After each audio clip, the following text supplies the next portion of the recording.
Baya oke TV la yeba o amba o bela jelenfo sanga ani watu konnana ina fo aw yere nyambala chugamna ambora ani anga jekulu do yenyoyi amba fo minuma ko sigida yiriwa ton o kelo no ka bola barado ke aw ni ne mena gerewla film kum yu blaga ke an hakilna menu blawla aw ni ne sanga ngono o bena wala wala ni ke ni ala sonama silenge sigilendo sene money bamara ani jakudema o kama dogo ingonna na baya oke TV ANC mo kono koroke kan kunda jeye sigida yiriwaton olu ka barake yorokan katalage uka nyina uka bara tabolo ejume barisabu olu ko sene moni bagamara ani jako ko ye olu ka laini sigida ma obise ko tono soro chukumina jeye sigida yiriwaton uka nyina bara kumbeka talige jabade kan jaba be sene chukudi jaba tono be bo chukudi ani jaba nafa be soro chugudi anga lasigi demi tumbe kene kono aminata dumia ale nyiningali galama tsekun jeye sigida yiriwa tona uka bara be gel la hala jumena anu degu jumembuka anga je anga olukuma nuna me ne fa ito ani jam bon nga foli bawuye ne to Idrissa Diallo ni dala wala kay ay ñongo soro je kulula je kulum to jeye sigida yiriwa ton hakilna mi ambla barayina hakilna ma bo an reka niveau la jamana état de ni la ininke nana du kono e odresi la ka be jerum be wole mumbe barakola donc ko anga ka je kulu manga manuye ka jeyo ke kanga de manuke choko mina ka se ka financer anga se ka barado ke anyere donc ka se ka nafasoro donc amu dara nyona en fane ambulo di nyoma ka keje kuluye kanga doje ula be ka demande ke ka a région état là donc fene ala yange anye chance soro donc e andigi bara chama na kelila amse ka muka ere ka nafa soro a bara na bulo kacha anga bara ya sinte fengele masine ke bara udedo fen beke ka nafa la se irema e sigida ka bo a tono la donc anga bara be an tango yere busa bara fen be na kanga ke ni kanga soro do kala anga projet ni yashini bodi i togoduma ani jam bon ne ba fo valently ne to ko seku dumia donc le baraka sigida yiriwa tona ni agent nga bara benendo ka sene activité qualité ou nyefo Sénégal ina ani ka Sénégal brasira nu ba fo mako APS to ne ga bara bon activité munumbe ka akacha anyambe jo dalena ni jege mara jodi angumbe jege mara baji sanfe bon moment dola cendo na do anwanya jo doni me ankanga amana jigi tukuni man simu tigina fulani ambe sene baroke na foka moga furo free ka atonobo donc amboluke malo wusu baroko mbe ambe malo wusu me qualité udu parce que ka wusu te ina fo abeke togo na ote anta qualité de amba do boroko na amba fere anre malo fere alu tubabu maya we maji bambulu igo ika na fasoro senela figa sene nyini ka nyedon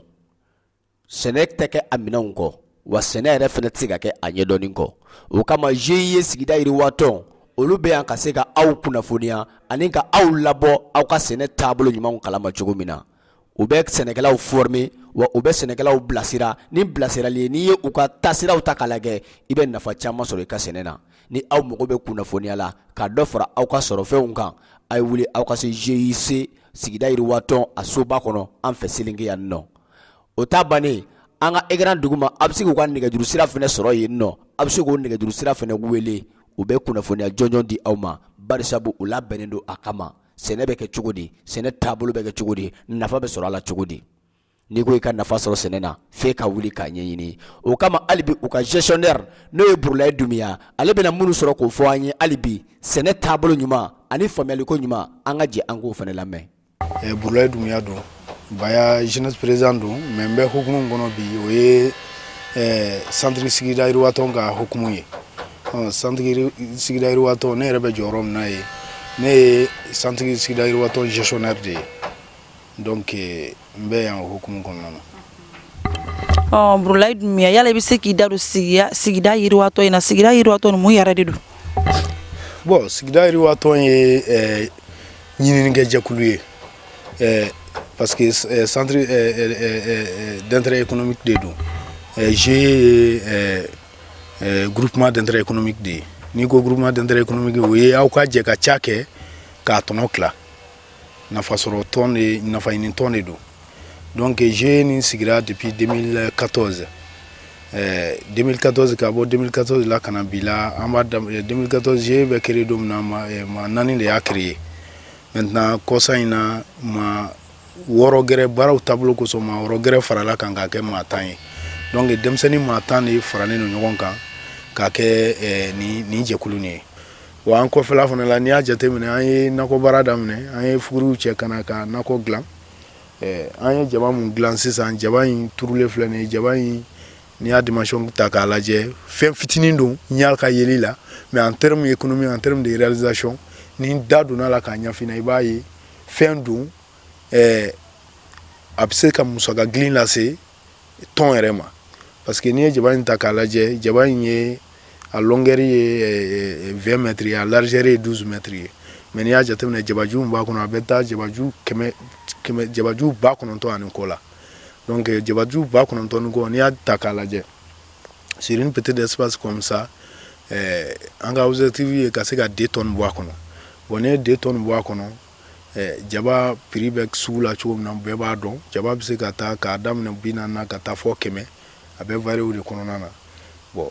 n'i y'o jateminɛ o ye musaka ye n'i ye kɛnɛni fitinin lajɛ donc a bɛ se k'a sɔrɔba lase centre ma donc tableau kuraw de b'an bolo sisan an b'a fɛ ka minnu développer pour que non seulement sigida ka se k'a bénéficier sigida yiriwatɔn yɛrɛ ka se k'a bénéficier mais sigida yɛrɛ fana bɛ se k'a bénéficier parce que aw nalen aw ye kunnafoni dilaw ye n'aw jateminɛ aw bɛ n jaw cari mɔgɔw b'a dɔn sɛnɛ n ka cours ka bon hali n'i ka cours ka bon i bɛ se ka kɛrɛfɛlanin dɔ aménager k'i ka non seulement i b'i ka na bɔ a la i bɛ tila k'i ka hali i ka na musaka bɔ a la donc kobaw tɛ n'a kɛra i n'a k'a yira i la i yɛrɛ b'a ye kobaw tɛ donc an ka bi wulikajɔ nin kɛnɛ in kan bi a hakilinaba de ye nin ye. Baya o kɛ TV ja minnu sɔrɔ an ka GIE sigida yiriwatɔ maaw fɛ o jaw de tun ye ninnu ye n b'a dɔn aw ye faamuyali sɔrɔ wa aw kana sigi tuguni aw wuli aw ka taa aw ka sɛnɛ ɲɛɲini bagan mara jago ani mɔni aw y'a ɲɛɲini GIE sigida yiriwatɔ olu bɛ aw de kama ni maa kelen kelen fɛn fɛn ye ɲɔgɔn ye u bɛ labilali sira ɲuman u b'o di i ma wa nɛgɛjuru sira o filɛ an ka écran dugumala la aw bɛ se ka weleliw kɛ sanga ni waati maaw bɛ sɔrɔ minnu bɛ aw bilasira o tuma an b'a fɔ aw ma aw ka an bɛn waati wɛrɛ.